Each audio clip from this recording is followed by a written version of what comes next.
Vamos a empezar a trabajar metiéndonos ya de lleno con lo que es el temario de este año, que son los 30 artículos de los derechos humanos. En cada vídeo haremos siempre una lectura, explicación de lo que dice ese artículo, veremos el vocabulario asociado a ese artículo, porque cada artículo tiene una terminología particular, y terminaremos siempre analizando un valor que guarda relación con lo que hemos estudiado en ese artículo.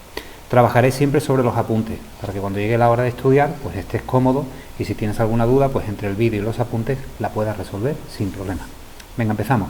¿Qué dice el artículo número 1? Vamos allá. Dice que todos los seres humanos nacemos libres e iguales.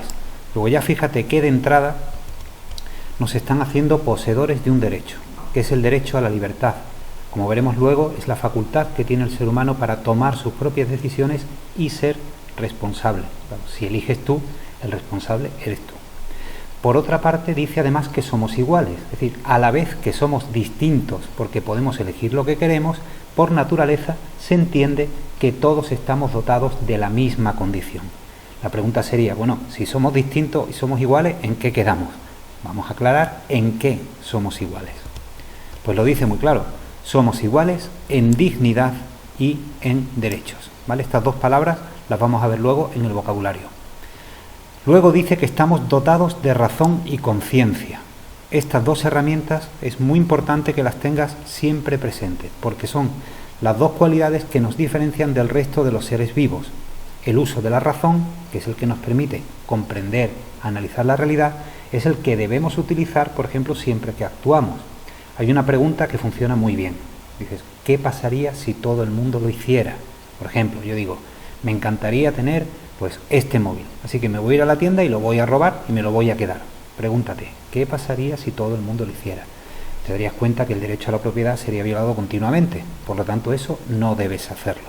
El uso de la razón nos coloca a todos en una posición igual a la hora de actuar, aunque eso no significa que cada uno pueda tomar sus propias decisiones. La conciencia, esa maquinita, ¿no?, que tenemos aquí en la cabeza, que es la que nos va siempre orientando para determinar qué es bueno y qué es malo. Luego, cuando actúes, siempre usa la razón, analiza lo que vas a hacer, intenta explicarlo, justificarlo, por qué lo hago y que tenga sentido. Y luego utiliza la conciencia, que siempre te ayudará a saber si lo que has hecho está bien o no. En ética se dice que no puedes obligar a nadie a actuar en contra de su conciencia, porque entonces le estarías restando libertad. Pero la pregunta es, ¿y qué sucede entonces si una persona en conciencia, por ejemplo, decide cometer un atentado terrorista? Hombre, evidentemente el peso de la ley tiene que caer sobre él, y la prisión, la condena que le caiga, bienvenida sea.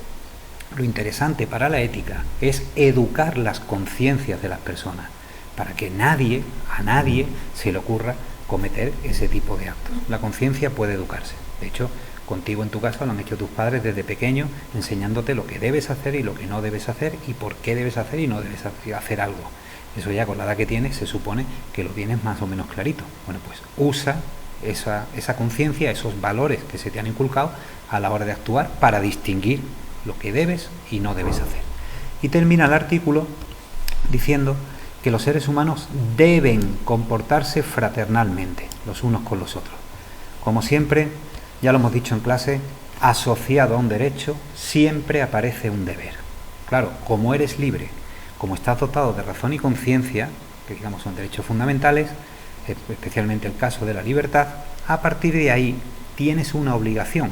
¿Qué deber se deriva de todo lo que hemos dicho? Que debes tratar a los demás como iguales.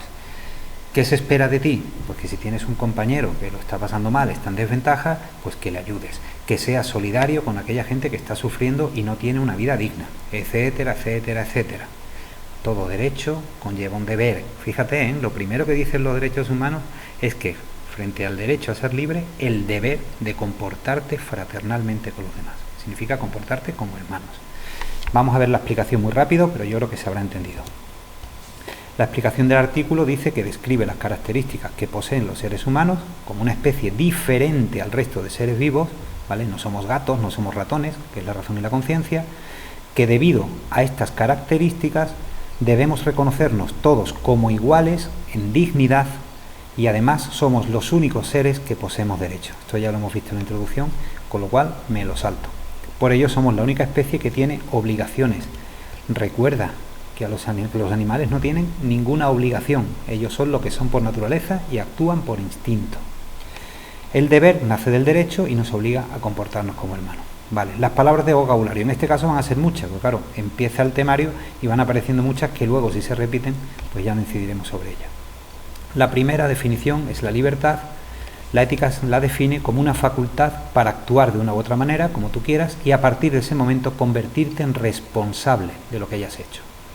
La igualdad se define como la misma naturaleza, es decir, todos los seres humanos somos iguales porque poseemos la misma naturaleza. De la misma manera que puedes decir pues que todos los perros tienen la misma naturaleza, todos los perros son iguales. La dignidad es una cualidad que nos hace merecedores de un trato digno y respetable, lo que significa que no debemos nunca permitir que la vida de nadie transcurra sin garantizar que se están cumpliendo todos sus derechos, los que posee por el hecho de ser persona. Luego, si tú tratas indignamente a alguien, lo que estás haciendo es no respetar algún derecho suyo. Esto es un criterio objetivo universal aplicable a toda acción. Derecho, que ya lo vimos en la introducción, cualidad que nos corresponde por ser persona y nos va a permitir por justicia, acuérdate, en función de un criterio legal o racional, alcanzar algún objetivo. La razón, la cualidad que posees para conocer la realidad, pero también para comprenderla y analizarla. Recuerda que los animales son inteligentes, la realidad la perciben, lo que no tienen es la capacidad para comprender por qué sucede algo. No pueden analizar esa realidad. Nosotros sí. Por eso cuando realizamos una acción tenemos la obligación de justificar por qué la hemos hecho. La conciencia, que está aquí abajo, nos va a permitir diferenciar ante nosotros mismos, la conciencia es algo personal, qué está bien y qué está mal. Y finalmente, fraternalmente, que significa como hermanos. ¿Qué valor he asociado a este artículo? He asociado el valor de la solidaridad. Me voy a echar para allá para que podamos verlo bien. La solidaridad es el apoyo sin condiciones. Significa sin esperar nada a cambio. Cuando yo realizo una acción solidaria, no espero que se me devuelva de ninguna manera. ¿A quién ayudamos cuando somos solidarios? A una causa o un interés ajeno. Por eso no puedes pedir nada a cambio.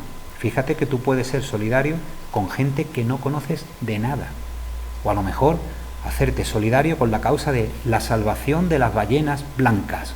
Es una causa ajena a tu realidad, porque tú vas a poder seguir viendo perfectamente, ¿no? Pase lo que le pase a las ballenas, sin embargo decides que por una razón, en conciencia, quieres ayudar a las ballenas. Es una causa o un interés que es ajeno a ti. Lo digo porque la gente confunde la solidaridad con el hecho, por ejemplo, de ser compañero o ser generoso.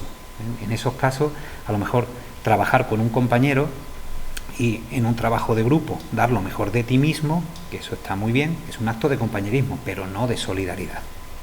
Y además con los compañeros somos generosos cuando le pasamos los apuntes porque han faltado a clase o cuando atendemos alguna necesidad que tienes o le prestamos un boli. Eso es generosidad. En la solidaridad la causa es ajena, es un interés que está fuera de tu ámbito. ¿Con quién se debe ser solidario? Pues lógicamente con la gente que está en una situación comprometida o más difícil.